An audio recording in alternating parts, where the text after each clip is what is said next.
नमस्कार। आप सभी का हार्दिक अभिनंदन। बहुत बहुत धन्यवाद अपना प्यार और सहयोग ऐसे ही बनाए रखने के। आज हमारा प्लैनेट की सीरीज में नेक्स्ट टॉपिक है बृहस्पति खाना नंबर 7। बृहस्पति खाना नंबर 7 को समझने से पहले हमें समझना होगा कि खाना नंबर 7 क्या है और यहाँ पर बृहस्पति क्या प्रभाव देगा। बृहस्पति खाना नंबर 7 से पहले हम समझते हैं खाना नंबर 7 की बेसिक एनर्जी और वहाँ के उच्च प्लैनेट, नीच प्लैनेट और बेसिक कारकास। यहाँ पर जो खाना नंबर 7 है इसे मैरिड हाउस और रिजक की चक्की यानी कि डेली सोर्स ऑफ इनकम का घर भी बोला गया है। बृहस्पति जब यहाँ पर आता है तो सम कई बार कई कंडीशंस में आमदन के लिए यानी कि डेली सोर्स ऑफ इनकम के लिए तो अच्छा प्रभाव देगा, लेकिन मैरिड लाइफ के लिए हमेशा दुष्प्रभाव ही देता है।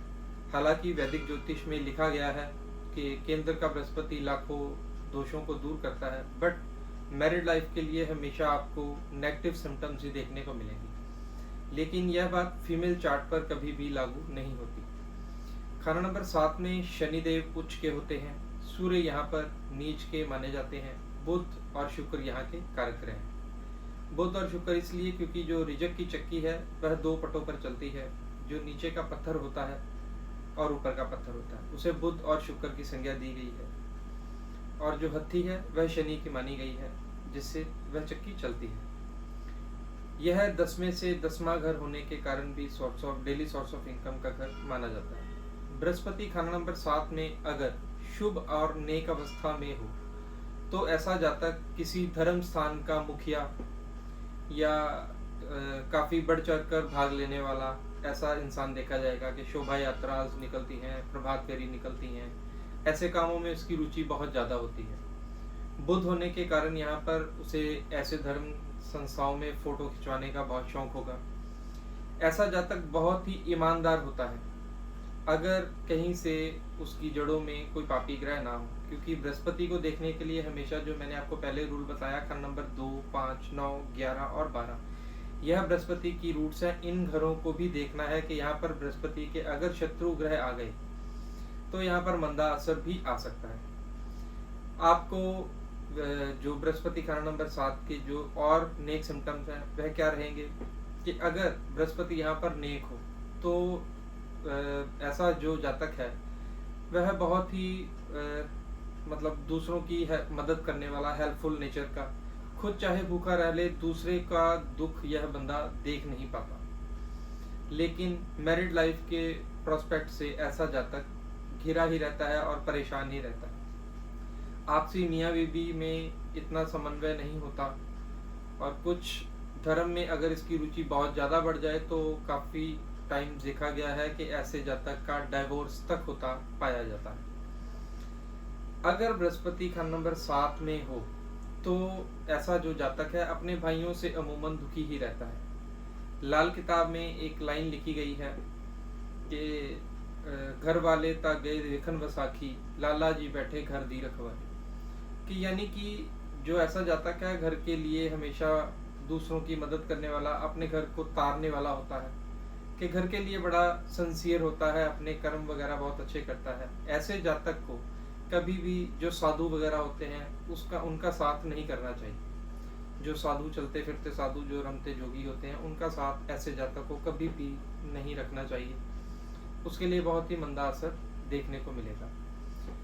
घर में एक और लाल किताब में लाइन लिखी है, रखा घर में मंदिर ना परिवार देगा, बचा जो लड़का तो मिट्टी देगा।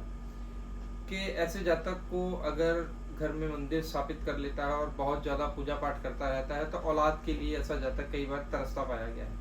अगर औलाद हो भी जाए तो औलाद का सुख ऐसे जातक को नहीं मिलता, यानी कि औलाद जो बेटा है वह अपने बाप को जो सुख देना चाहिए पिता के संबंधित वह नहीं दे पाता। डेली सोर्स ऑफ इनकम के लिहाज से हो सकता है कई बार अच्छा, जैसे मैंने आपको बताया, लेकिन शादी के प्रॉस्पेक्ट से बुरा असर। ऐसे जातक को अपने पुराने कपड़े कभी भी दान नहीं करना चाहिए। जो पुराना सोना होता है घर का, जो बुजुर्गों से मिला होता है पुराना गोल्ड, वह कभी भी सेल या गिरवी नहीं रखना चाहिए। अगर ऐसा जातक पुराना जो सोना है वह सेल करता है या गिरवी रखता है तो बृहस्पति का और मंदा असर दिखने को मिलेगा। बृहस्पति खाना नंबर 7 वाले के घर में अमूमन फीमेल्स को हेल्थ इश्यूज बहुत जल्दी आ जाते हैं, गायनी के रिलेटेड प्रॉब्लम्स हो जाती हैं, सिस्ट हो जाती है, वाटरी सिस्ट, किसी न किसी को दमे की प्रॉब्लम हो सकती है।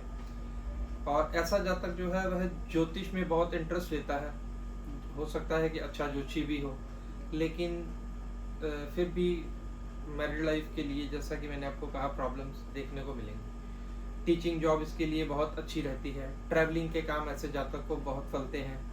अगर घर में पीतल के बर्तन रखे हों तो ऐसे जातक को कभी भी उन्हें खाली नहीं रखना चाहिए, उसमें कुछ ना कुछ भरकर रखे और उन्हें हमेशा कली का जो कली करवाकर उन्हें तैयार करके सजा कर रखें। अगर वह पीतल के बर्तन खराब हो जाएं, जैसा कि पीले पड़ जाते हैं, उनमें ग्रीन कलर का जो जम जाता है, वह नहीं होना चाहिए।